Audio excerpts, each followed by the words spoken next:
I know there's a lot of focus on China. I know there's a lot of focus on equities. Do you see more crackdown coming, more regulation happening soon, Chris, or will things actually level out?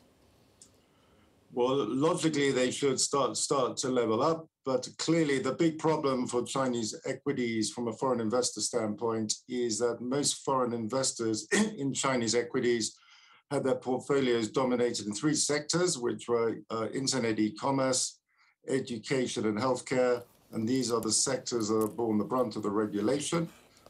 E-commerce remains a huge percentage of MSCI China index, but in the Shanghai market, there's been much less carnage because in domestic China, investors are focused on those areas which the Chinese government is promoting, right, which is areas like semiconductors, electric vehicles, new energy. So there's a divergence between what the domestic market's focused on and what foreign investors owned in China. And because a lot of these stocks were listed in New York, they were easy to own.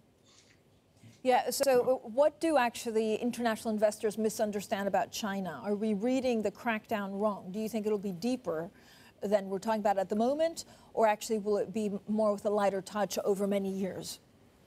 Well, in my view, the Chinese government has not declared war on the private sector, not declared war on capitalism. The Chinese want to upgrade their economy. But clearly, if you only own internet stocks, this crackdown is very bad news. And the internet stocks are going to suffer long-term derating because of the various rules which have been introduced, because the Chinese government is changing the rules of the game. And if the same thing happened in the US in terms of big tech, these stocks would collapse also.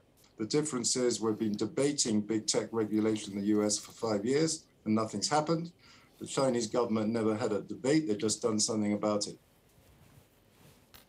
Chris, when you look at global equities, how much further can they go before we get some kind of correction? So this is a $1 trillion, $4 trillion, quadrillion dollar question. Is it central banks and maybe a policy surprise that will lead to a correction, or will it be something more fundamental?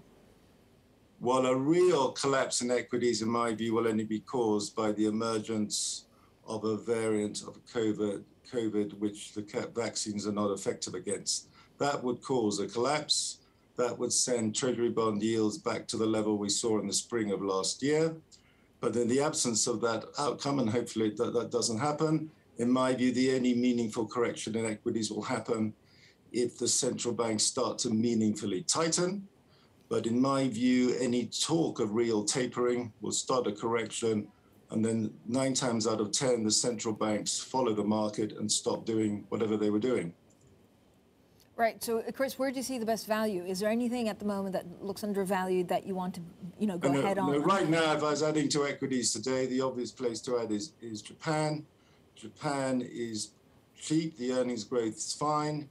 It's underperformed dramatically this year for no real good reason. The vaccination rate's accelerating. Yeah, for global equity investors, adding to equities today, my view is definitely Japan. Yeah, Chris, I mean, we saw when the Prime Minister actually said that he will resign quite a big run in terms of Japanese equities. So is it because you're expecting more stimulus from now on, and how much of it is already priced in? No, it's simply because the market's underperformed. The big problem for Japanese equities is that domestic institutions haven't raised weightings to the Japanese stocks from JGB since 1990. So Japan can only really have an outperforming moment when foreign investors start buying. But in my view, it's a good time for foreigners to add exposure to Japan, and we can have a catch-up trade in the Japanese stock market. And the topics today, I believe I'm right in saying, is at the highest level since 1991. Fundamentally, though, earnings are okay, and Japan is a cyclical trade. And if the pandemic takes a rest here and we don't get a new variant anytime soon, we should get a renewed rally in the cyclical trade in the coming months.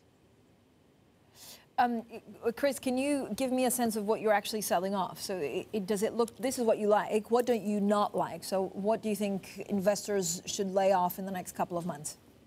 No, in my view, investors should maintain a barbell strategy of cyclicals and growth stocks, because the key issue for equity investors is two things. One, do you own cyclical or growth?